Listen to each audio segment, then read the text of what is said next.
Hola amigos, hola amigas, welcome, bienvenido, croeso y salam, welcome to the channel y'all.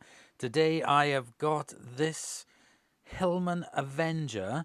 This is the Sunseeker Special Edition, orange blossom colour, 1.6. The Hillman Avenger in question that I want to talk to you about my car from the past was actually blue. And oh my god, it was my uncle's first car after he passed his test, and well, that's all I can say. Was it was an absolute wreck of a car. I mean, it worked mechanically and everything, but jeepers creepers, it was rickety. So if I put the car there, we've got the free information pack, receive free information card. This one, so they made 1,400 of this, and this is 144. And there's some information there about the car. Let's have a read of the back of it. So it says, Hillman launched the Deluxe 2 and 4-door Sunseeker editions using the phrase, the Special Avengers for 74. It was only offered in 2 shades of orange, the lighter orange blossom on the 4-door and the darker shade called apricot on the 2-door. Both featured 3/4 white vinyl roofs, sports wheels, uniquely patterned black upholstery on reclining seats, reversing lights, side repeater flashes, push-button radio, fascia vents, and what was referred to in the brochure as lush carpeting. Even the water temperature gauge was trumpeted as an extra feature. The 4-door was equipped with 4-speed Borg-Warner automatic transmission as standard, while the 2-door was a manual. Both had disc front brakes. The Sunseeker model is a uniquely well-preserved original car that has covered less than 3,000 miles from new. It was originally sold by Roots Chrysler dealer Thompson's of Durham, Norfolk, on the 1st of August 1974 to Mr. E.J. Richardson of Swaffham, Norfolk, and was corrosion protected by Endrust. Mr. Richardson taxed the car for a year that day, which cost £25, and the car has not been taxed since. Its running in service was completed in September 1974 and is the only stamp in the service book, as the car was put into storage in 1975. It is now owned by a private collector and is still in absolutely as new time warp condition, complete and perfect to the last detail, including all its original paperwork. Okay, so that's a little bit of information about this particular car that's modelled, and the registration is on it. Let's remove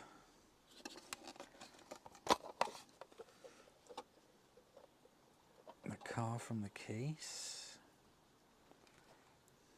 Gorgeous.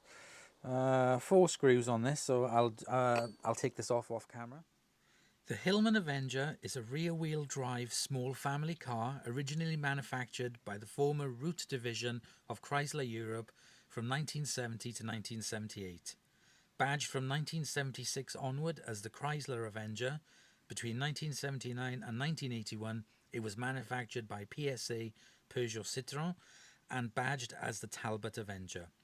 The Avenger was marketed in North America as the Plymouth Cricket and was the first Plymouth to have a 4-cylinder engine since the 1932 Plymouth Model PB was discontinued. Production ran from 1970 to 1981, 1973 to 1981 in Brazil, and 1971 to 1990 in Argentina. They were made in Royton-on-Dunsmore in England, Linwood in Scotland, Brazil, Tehran, Bogota, Argentina, and New Zealand. Engines range from a 1.2 to a 1.7 in South America and South Africa. They also had a 4-speed manual or a 3-speed automatic. Introduced in February 1970, the Avenger was significant as it was the first and last car to be developed by Roots after the Chrysler takeover in 1967. Stylistically, the Avenger was undoubtedly very much in tune with its time, the American-influenced Coke bottle waistline and semi-fastback rear end being the contemporary styling cue. Indeed, the Avenger would be the first British car to be manufactured with a one-piece plastic grille. It was very similar in appearance to the larger Ford Cortina, which was launched later in 1970. However, from an engineering perspective, it was rather conventional, using a four-cylinder all-iron overhead valve engine in 1250 and 1500 capacities, driving a coil spring suspended live axle at the rear wheels. Unlike any previous Roots design, there were no badge-engineered Humber or Singer versions in the UK market. The Avenger was immediately highly praised by the press for its good handling characteristics and generally good overall competence on the road, and it was considered a significantly better car to drive than contemporaries like the Morris Marina. Initially, the Avenger was available as a four-door saloon in DL, Super and GL trim levels. The DL and Super could be had with either a 1200, 1500 engine, but the GL was only available with a 1500 engine. Since the DL was a basic model in the range, it featured little more than rubber mats and a very simple dashboard with a strip-style speedometer. The Super was a bit better equipped, featuring carpets, armrests, twin horns and reversing lights, though the dashboard was carried over from the DL. The top-spec GL model featured four round headlights, which was a big improvement over the rectangular ones from the Hillman Hunter that were used on the DL and Super. Internal bonnet release, two-speed wipers, brushed nylon seat trim, previously never used on British cars, reclining front seats and a round dial dashboard with extra instrumentation. Not only was the Avenger's styling totally new, but so were the engine and transmission units, which were not at all like those used in the larger Arrow series Hunter. Another novelty for the Avenger was the use of a plastic radiator grille, a first in Britain, and at 4 foot 6 inches wide, claimed as the largest mass-produced plastic component used at this time by the European motor industry. The Avenger was a steady seller in the 1970s, in competition with the Ford Escort and Vauxhall Viva. Chrysler was attempting to make the Avenger to be a world car, and took the ambitious step of marketing the Avenger as the Plymouth Cricket in the US. Complaints of rust, unreliability, plus the general unpopularity of small cars on the American market saw it withdrawn from the market after only 2 years. In March 1972, the 5-door estate versions were introduced in DL and Super forms, both available with either 1200 or 1500cc engines, and basically the same specifications as the saloon versions. However, heavy-duty springing was fitted to the estate and had a maximum load capacity of 470 kilos compared to 380 kilos for the saloon. The Avenger was one of the most popular British cars of the 1970s, although by the end of the decade its popularity was failing, probably due to the arrival of more modern competitors like the Volkswagen Golf, although Chrysler Europe had launched the more modern Horizon to compete in the same market sector as the Avenger. In February 2016, it was reported that just 260 examples of the Avenger were still on Britain's roads. Now, I do remember these being seen as Hillman. Like I said, my uncle had one in blue. The thing I remember about it the most, and talking about that with the rust, is I remember a hole in the floor pan in the back. And I could remember looking down and being fascinated that I could see the road underneath me. The hole must have been about, 2 inches wide, but it was just eaten through. We did take it down to Tenby once. A gang of us went down to Tenby in a caravan.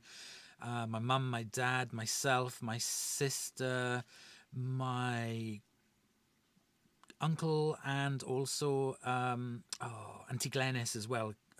We all went down to Tenby. It broke down halfway. It had to... it was a tyre that burst on it. That's right. He had to change the tyre on it. But it must have only been about 8 years old, and the car was absolutely wrecked. It was awful. And yeah, that's what I do remember. He didn't have it for long, because he did buy then another car which is coming up, which is the FSO Polonaise. And yeah, I don't think he was unhappy to see the back of that Hillman. But they are very, very kind of in my distant memory because of the rear headlights, and also as well because of the estate. My other uncle, he had one of these in an estate version. Again, this is a beautiful example by Corgi on the Avenger. It looks absolutely fantastic. It's finished very, very well with lots of little details on it. And it's a beautiful, beautiful little model car. So this will go into my collection, and I'm going to be really happy to have it in there because, well, it just looks really nice. And I do like as well what was supposed to be sort of the partial vinyl roof as well. That was such a fashion back in the day. I do remember lots of cars having vinyl roofs. Thank goodness you don't see them anymore. Well, I hope you've enjoyed this video today on this blast from my past. And I really do like this specific model with the Sunseeker. Very, very nice. So anyway, guys, I'll see you next time in the next episode. Bye.